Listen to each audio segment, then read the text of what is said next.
Wow, that's like blow your hat off level stuff.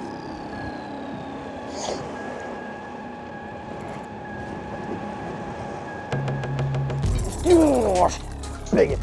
That was one of the hardest swim bait bites I've ever had in my entire life. Out of all the swim baits in this category, I believe this one right here has the most to offer. And actually, now that I think about it, it kind of reminds me of a different category. You know, do I have one? I think I do. Let's open my swim bait box here.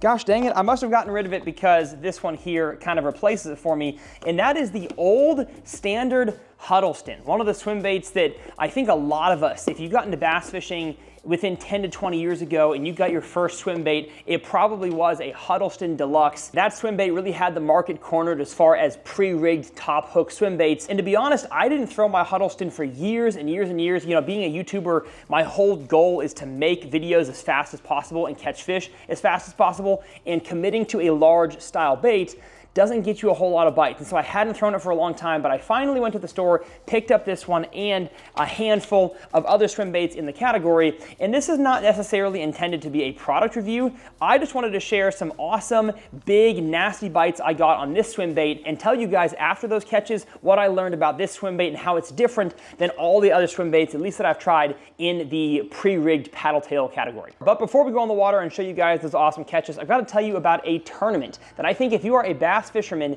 you are silly for not entering right now. The problem is bass fishing tournaments are expensive. You either got to have a kayak, you got to have a bass boat, and of course bank guys, they can't fish tournaments. But in the month of May, I don't care where you fish or what type of bass you're going for, you can, I guess besides striper and peacocks, you can and you should enter the Strike King Big Bass Challenge. It has a $10 entry fee for a $60,000 pot. That's insane. And all it takes to compete in this tournament is throughout the entire month of May, submit pictures of your best 5, your longest 5 bass you catch. Again, I don't care where you catch them. You take a photo of them on the bump board. You have the identifier in the photo. It doesn't have to be as official as this. You can have a piece of paper off to the side. You can write it on a napkin. It can be on the back of your palm as you're holding the fish down. And the prizes and payoff for this tournament is insane. First place in your region gets $3,000 cash and a $1,000 Strike King and Lose gift card. It pays all the way down to 10th place with $200 cash and a $200 gift card. And that's just if you do well enough in the tournament. If you submit 5 fish on the bump board, you are entered to win a Minn Kota Ultrex Quest trolling motor, a Helix fish finder, there's lithium batteries on there, and that's just for entering 5 little small fish. If you catch just a 20-inch bass and submit it to the tournament, you will be entered to win one of 50 custom light shallow spool reels that just came out. And if you take a picture of any size bass on this thing and post it to Instagram or Facebook, tagging Strike King and putting, I think it's hashtag Big Bass USA, you are entered to win an over $2,000 bundle of Lose and Strike King products. I don't know why you wouldn't enter this. So pause this video right now, go down to the video description or the top of the comment section, click that link to join the tournament, get yourself a measuring board, and go win some money. And I guarantee that some of the fish that I'm gonna catch in the month of May to put in this tournament myself are gonna come on this exact swim bait. So enough talking, let's get on the water and see my first day ever with the Zal Dangerous swim bait. Well, good morning, folks, welcome. As you can tell, my voice sounds quite horrible. I played both services at Easter at church, and there was no female vocalist, so I had to sing all 6 songs. And my voice was not prepared for that, so it's gone. Now, one thing I do have to do is cut the dang plastic off the end of my rod. Don't know how I haven't done that sooner. And now I can fish. Now, the conditions we have today, it is a post-frontal morning. Now, the front is not totally here yet in terms of the cold, but as you can tell, it is bluebird skies, not the exact conditions you want, especially in the springtime, because there should have been bass on beds, should have been up shallow feeding, whether pre-spawn or spawning. And I'm not sure if they're still gonna be up. Water temp is 63.5. So like I said, the cold front hasn't actually taken its effect yet because it hasn't come in yet. So I'm gonna fish shallow basically all day or all morning because I'm not sure if, you know, without the cold here, if the front has had an effect on these fish yet. I kind of doubt it. Oh my gosh. Got it. Goodness gracious. All right, so we fished shallow, like real shallow over here in the trees for about 20 minutes with no bites. So let's beep bop across to the railroad bridge where I've caught so many big ones in the past, and see if A, there's pre-spawners there, or B, if some spawners have pulled off and gotten back to the pre-spawn. That's my hope. Not a whole lot on that bank there, so kind of bummed. And now we are at the opening, and it looks like it is thrashing out there. Like, my goodness. I was gonna go fish the dam, but honestly, after seeing that, I'm not so sure. We got like big whitecaps out there. Big old whitecaps. Yeah, I don't know. I don't know about that. Oh, there we go. Especially if I catch a giant on the corner. Oh my gosh. Oh my gosh. It's coming to the back. It's coming to the back. Oh my gosh, this fish is swimming. Holy cow. There we go. Let's go ahead and get the net if I can. It's a nice one. It's a nice one. Gosh. Not hooked by much though. Not hooked by much. Oh, I'm gonna lose this fish. No way. No way. I caught the fish. Yes. Yes, yes, yes, yes, yes, yes. As they should be on the corner. On the stinking corner. Where the wind is blowing. And the current is. Got myself a 4-pound beauty. Thanks, buddy. Old hybrid hunter on that point. Got it done. Wind plus point equals good current break. Let's see if we can catch another. Oh, dang it.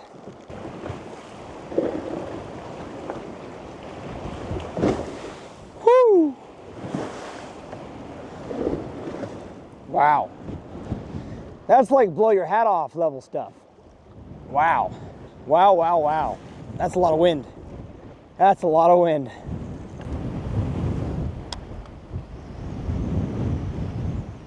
Too much wind.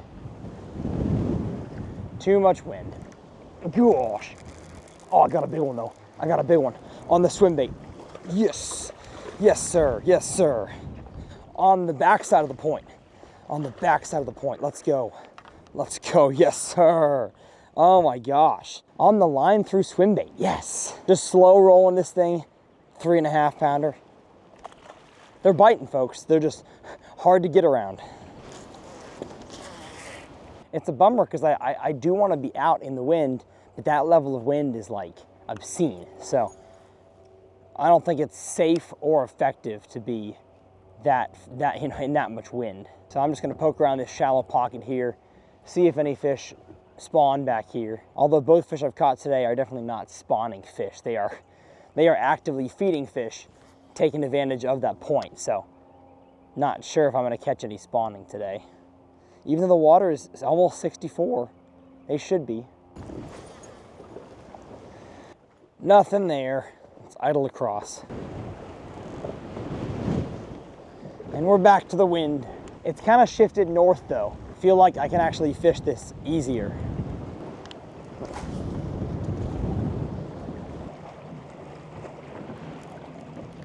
Gosh, there's one. There's one. Yes, sir. Yes, sir. Giant. Giant.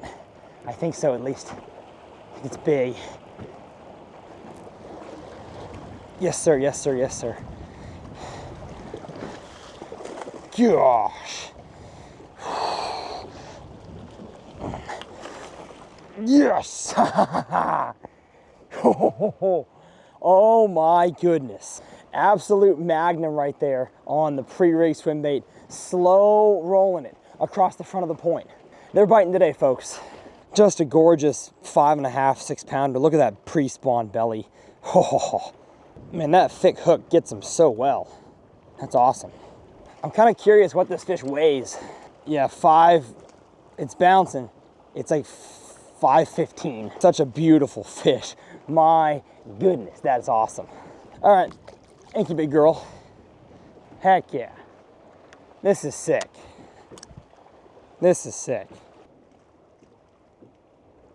Gosh. Dude, I just got demolished. My gosh.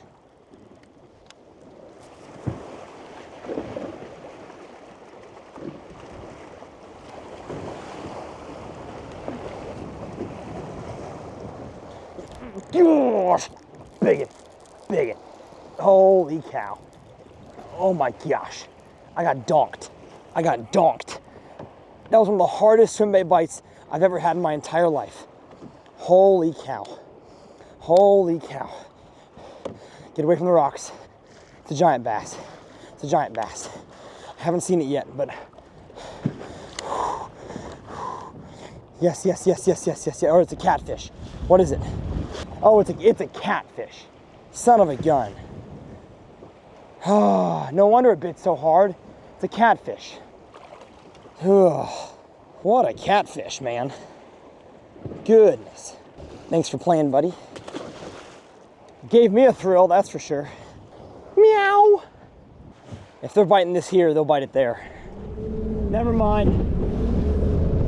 Too windy. I drove for about 30 seconds and got soaked, and I was like, nah, we're not going the exact direction the wind is blowing. I'm just gonna fish where I'm at. Oh man, that was crazy. I know that if the dam was fishable, I would catch some on the swim bait there, but I just don't want to beat myself up getting over there and then it's not fishable, you know. So we're gonna plug around back here. Ooh, a snake. Y'all wanna see a snake? Gosh, there's one. There's one, yes sir. Yes sir, I knew it. I knew I could catch one on the calmer side. Oh, when they hit this thing, it's like donk. And y'all gotta see this. Y'all gotta see how he ate this swim bait. My gosh. Look at that. Look at that. It's gone. It's absolutely certified gonzo. That's awesome. Close to a 4-pounder. And that right there is exactly how you want to see them eat that thing.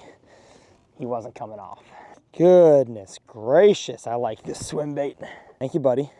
Take care now.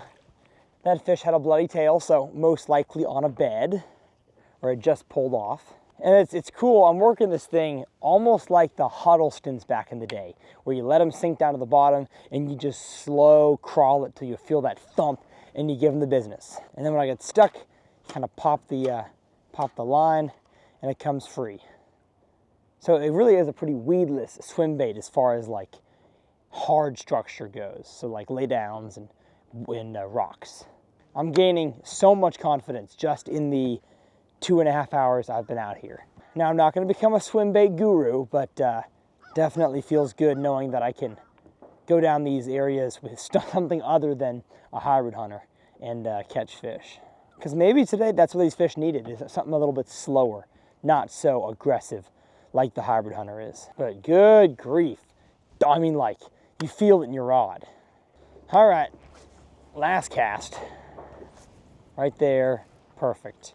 Well, my goodness, folks, what a stinking day. We did not catch that many, but of course I only fished for like 3 hours, and I really only had one location I could actually throw this swim bait on, and it was that singular railroad bridge. I had a second bridge that I could have gone to, but I really wish I could have fished the dam, because I know there's bass there during this time of the year, and I definitely could have caught some in inclement, cold, windy weather. It was just a little bit too windy to get over to the dam. But I want to talk about real quick why I fell in love with this swim bait after just 1 day of using it. Now, I feel comfortable enough talking about these category of swim baits here because Strike King, the company that I work with, that I talked about in the Big Bass Challenge, they don't make yet a swim bait that fits into this mold. The pre-rigged, whether it's top hook or harness a bottom hook like the Mag Draft or the Coal Shad, they don't make a swim bait like that yet. And as a bass fisherman, I like to be well-rounded. I like to throw all sorts of different types of lures. And like I said, I fell in love with the Huddleston a long, long time ago, but because of my schedule, my travels, and making 2 to 3 videos a week for the past decade,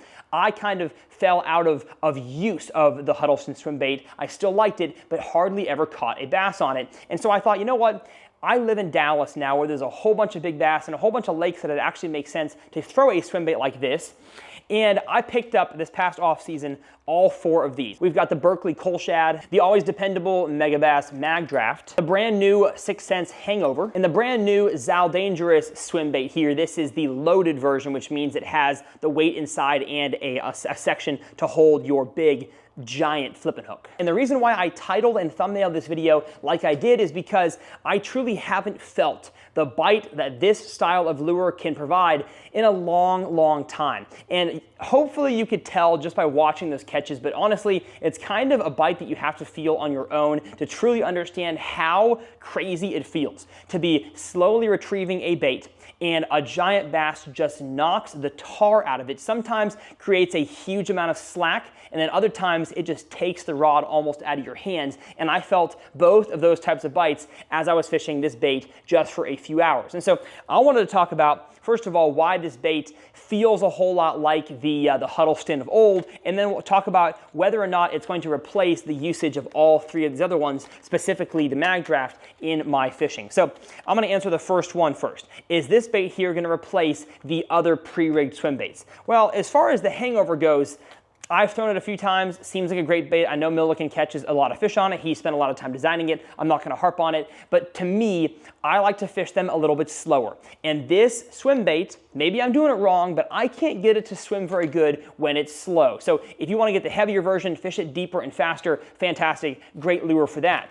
But for the most part, I am fishing this thing either in really shallow water, really slow, or in a little bit deeper water, really slow, which that bait can't provide. And to be honest, the Berkeley coal shad can't either. It can be fished pretty slow in shallow water, but if I want to go into deeper water with it, that is not good either. So it comes down to the mag draft and the Daingerous.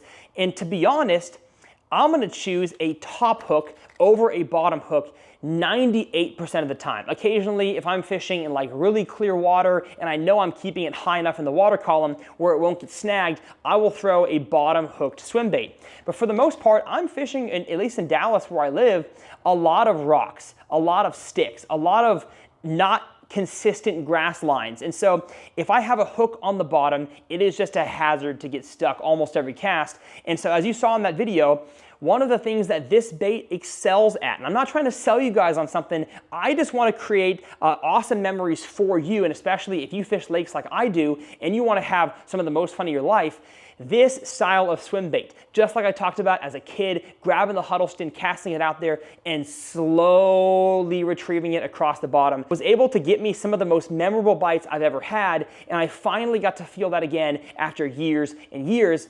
And I think this bait here does what the Huddleston tried to do, but even better. Now, can you fish this thing as slowly as a Huddleston? Probably not. That thing is designed to be almost like drug across the bottom. But the one thing the Huddleston didn't have going for it was a good hookup ratio and a good landing ratio, because the fish could thrash their heads and throw that swim bait.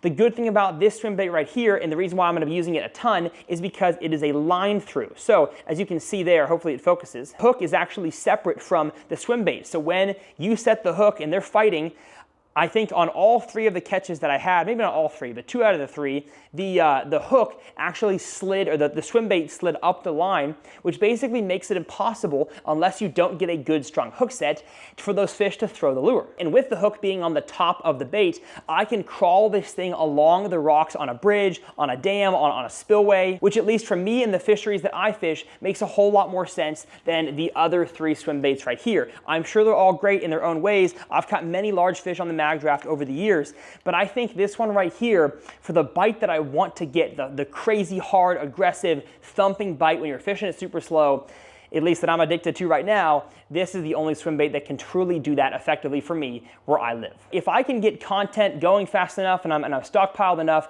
you're gonna see a decent amount of footage on this swim bait come this spring, in the summer, or this later spring, this summertime, and hopefully into next winter, because it's just an addicting bite. I'm not trying to sell you on something. I don't work with this company. I work with a competing company in terms of all the lures in general, but I think this thing, this swim bait, has a really special place in my heart because of the memories it harkens back to from my fishing childhood. And I'm pretty sure the price on this thing is pretty good. Yeah, $14.99 for this. I mean, there's crankbaits that are more expensive than that. And so for a big swim bait that I've caught, I think on my other one that I actually caught the fish on, I think total 5 or 6 fish before the nose started to tear, and I could just super glue it and catch more on it. That's a pretty stinking good deal. Again, I don't want to make this a sales pitch, but I'm just so excited to finally fish this lure more and more, and hopefully it has kind of piqued some interest for you guys as well, who maybe aren't into the swim bait game. Well, guess what? This thing is so easy to throw. And as far as all the swim baits in this category, it is by far the most weedless, and so your chances of getting snagged and actually losing this lure are pretty low. I don't want to become a product review channel, but every once in a while I want to show you guys some cool experience that I have and maybe something you can learn from it, and oftentimes that requires actually talking about a product. And speaking of big swim baits, here's a glide bait right here, and I have a whole video of my glide bait masterclass with Grant Langmore, the swim bait kid from Austin, longtime friend of mine. I will leave that video up here in this corner. It teaches the ins and outs of throwing big glide baits, which are a little different than this style of swim bait, but can also be an addiction for us as anglers. My name's Tyler. As always, it's a pleasure. Make sure you guys enter the Strike King Big Bass Challenge. Again, it runs throughout the entire month of May. $10 entry fee to win $3,000 in your region. Pretty good deal to me. I'll have it linked down below. And we'll see you guys next time right here on TRF.